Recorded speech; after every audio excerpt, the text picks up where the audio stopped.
Welcome again students. और बच्चों, इस वीडियो में डिस्कस करेंगे वर्कशीट नंबर 35 क्लास 9th की वर्कशीट है। सब्जेक्ट है साइंस और ये वर्कशीट आपकी 23 सितंबर 2020 के लिए शेड्यूल की गई है।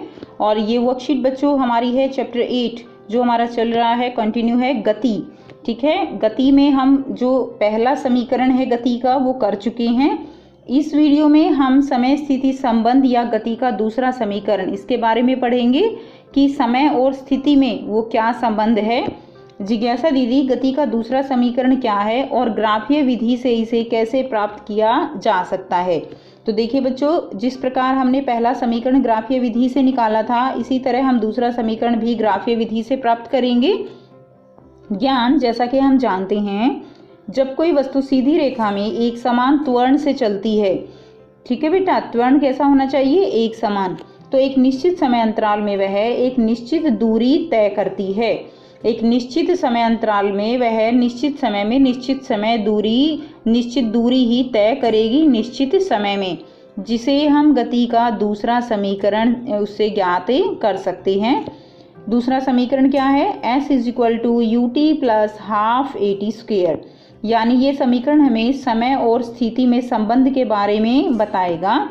गति का दूसरा समीकरण वस्तु के समय और स्थिति के बीच संबंध को दर्शाता है। ठीक है, इस समीकरण को वस्तु के वेग समय ग्राफ से प्राप्त किया जा सकता है। तो वेग समय ग्राफ जो है हम देखेंगे, उससे फिर हम इसको प्राप्त करेंगे, व्युत्पन्न करेंगे कि कैसे ये निकलेगा। ग्राफीय विधि द्वारा समय और स्थिति के बीच संबंध स्थापित कर गति का दूसरा समीकरण प्राप्त करना। तो देखिए कैसे करेंगे। ये हमने बच्चों एक ग्राफ बनाया है। ये क्या है, हमारा y अक्ष पे वेग है और x अक्ष पर क्या है, समय है। और यहाँ से हम निकालेंगे एक समान त्वरण से चल रही किसी वस्तु का वेग समय ग्राफ लीजिए। तो ये हमने वेग समय ग्राफ ले लिया है। इसका u बच्चों 0 के इक्वल नहीं है, जैसा कि हमने लास्ट जो वर्कशीट थी उसमें भी किया था कि यहाँ पर u 0 नहीं है। प्रारंभिक जो वेग है वो 0 नहीं है और t जो है समय में बढ़कर v हो जाता है। जो वस्तु का वेग है वो t समय में, यानी t क्या है हमारा OC, ये हमने क्या लिया है, ये हमारे क्या पास क्या है, t है। और प्रारंभिक वेग u से बढ़कर एक निश्चित समय में क्या हो जाता है, जो है यहाँ से v हो जाता है। ओके, अगर हम y एक्सिस पे इस तरह से खींच के देखें तो ये हमारा क्या है, ये हमारा v हो जाता है। उसके बाद देखिए, तथा वस्तु का वेग एक समान दर a से परिवर्तित हो रहा है, यानी त्वरण जो है वो कैसा है, एक समान दर से बदल रहा है। अब यहाँ पर बिंदु B से x अक्ष पर लंब BC खींचें। तो ये x अक्ष पर जो है लंब खींचेंगे BC। हम जानते हैं कि वस्तु के द्वारा तय की गई दूरी हम क्या मान के चल रहे हैं बच्चों, s है। वेग समय ग्राफ में निश्चित समय में AB के नीचे घिरे क्षेत्र OABC द्वारा प्राप्त की जाती है। तो बच्चों ये जो दूरी है कार के द्वारा कुल चली गई दूरी, उसको हम कैसे प्राप्त कर सकते हैं, जो ये हमारा ग्राफ आया है, ठीक है, तो ये हमारा समय, ये हमारी प्रारंभिक जो वेग है, ये हमारा अंतिम वेग है, इससे हम प्राप्त कर सकते हैं। अगर इस जो हमारे पास जितना ये एरिया है, इसका अगर हमें क्षेत्रफल पता चल जाए OABC का, तो हम क्या पता लगा सकते हैं, दूरी पता लगा सकते हैं। तो देखिए S बराबर है, अब ये क्या है, ये एक आयत है, तो इस आयत का क्षेत्रफल निकाल लें। और ये क्या है बच्चों, ये एक त्रिभुज है, तो त्रिभुज का क्षेत्रफल निकाल लें, ABD का क्षेत्रफल, तो आप आसानी से निकाल सकते हो। तो यहाँ से देखिए, यहाँ पर आप आयत का क्षेत्रफल कैसे निकालेंगे, OA × OC। ओके, लंबाई गुना चौड़ाई। और इसी तरह त्रिभुज का निकालिए 1/2 AD। ये हमारा क्या है, त्रिभुज है ना, तो A और D और BD, ठीक है, तो यहाँ से निकाल लेंगे। अब देखिए यहाँ पर वैल्यू पुट करनी है आपने। वैल्यूज कैसे रखेंगे, यहाँ पे OA की वैल्यू क्या है बच्चों, यहाँ पे OA हमारा ये वाला O से लेकर A पॉइंट तक क्या है, U है, ठीक है। OA क्या हो गया हमारा, U, यानी प्रारंभिक वेग। OC और AD, तो ये क्या है, ये है हमारा OC, ठीक है। OC और AD ये किसके बराबर है, ये समय यानी टाइम, तो OC = AD ये किसके बराबर है, T, समय। अब हमें पता करना है BD चाहिए हमें यहाँ पर, ठीक है ना। BD कैसे निकालेंगे, तो देखिए BD कैसे निकालेंगे, ये है हमारा BD, आप समझने की कोशिश कीजिएगा, ये है हमारा BD। अब देखिए बी डी यानी किसके बराबर है, आप कह सकते हो बी डी किसके बराबर है, बी सी।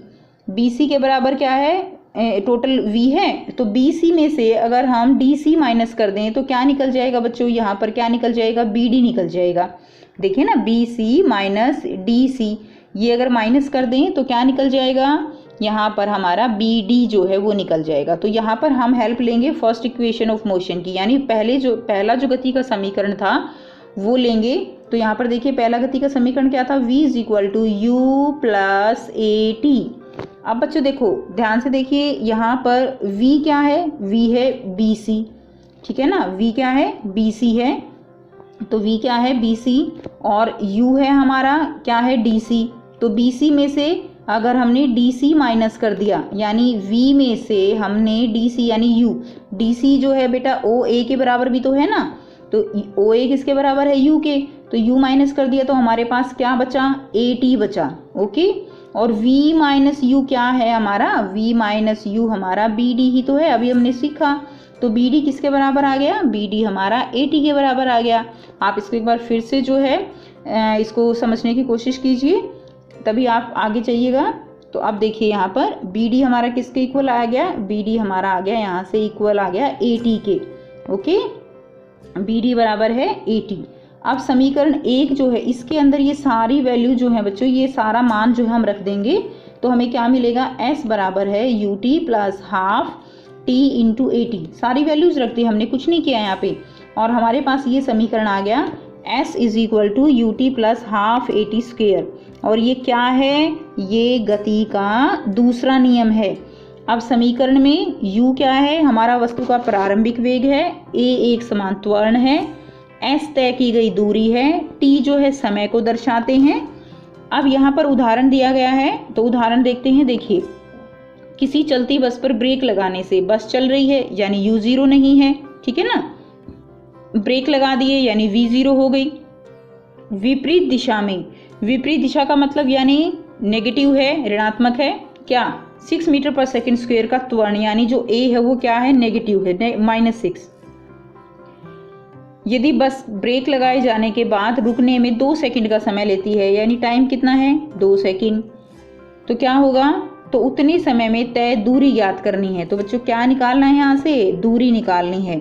तो अब देखिए यहाँ पे समीकरण को हम कैसे जो है यहाँ पर लगाएंगे, v क्या है 0, t 2 सेकंड, u निकालना है, s निकालना है, तो पहले u निकाल लें।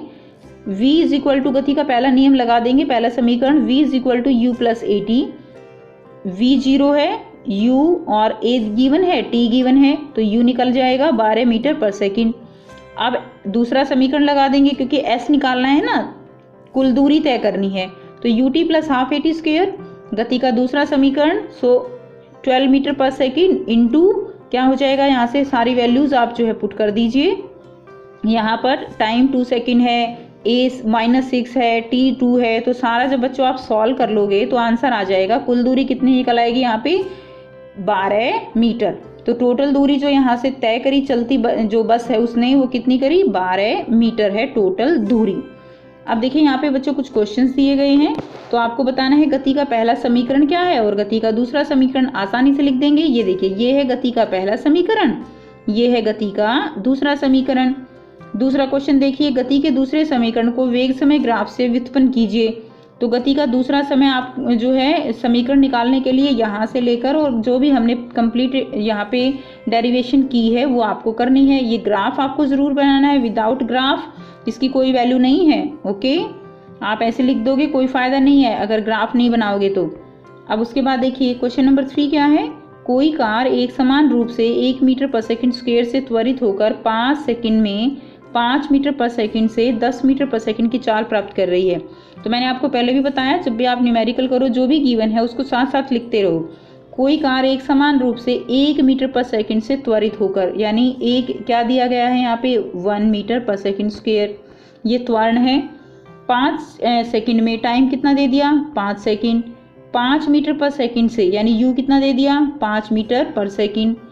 त्वरित होकर 10 मीटर पर सेकंड, v दे दिया 10 मीटर पर सेकंड, क्योंकि फाइनल 10 मीटर पर सेकंड की चाल प्राप्त कर लेती है। दूरी ज्ञात करनी है, ठीक है, कार द्वारा तय की गई दूरी निकाली। तो आइए चलते इसको सॉल्व करते हैं बेटे।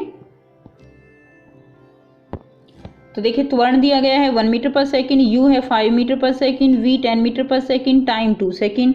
गति का दूसरा नियम यहाँ पे लगा देंगे, you t plus half a t square. Formula लगा दिया है, एस निकालना है ना, तो u है 5 मल्टीप्लाइड बाई 5 प्लस हाफ। बेटा आसानी से सारी वैल्यू रख दीजिए और आंसर क्या निकल जाएगा, यहाँ से इसको सॉल्व करेंगे तो 25 प्लस 12.5 37.5 मीटर। तो ये आपकी कुल दूरी आ गई, तय की गई दूरी। ओके, सो ये थी बच्चों आज की वर्कशीट। आई होप बच्चों आपको वर्कशीट बिल्कुल क्लियर है। कोई प्रॉब्लम है तो कमेंट करके पूछ लीजिए, और अगर वीडियो अच्छी लगी तो लाइक शेयर ज़रूर कीजिए, चैनल को सब्सक्राइब कीजिए और बेल आइकन भी प्रेस कर लीजिए ताकि आप बच्चों को सारी वीडियोज़ की नोटिफिकेशन मिलती रहें। So thanks for watching.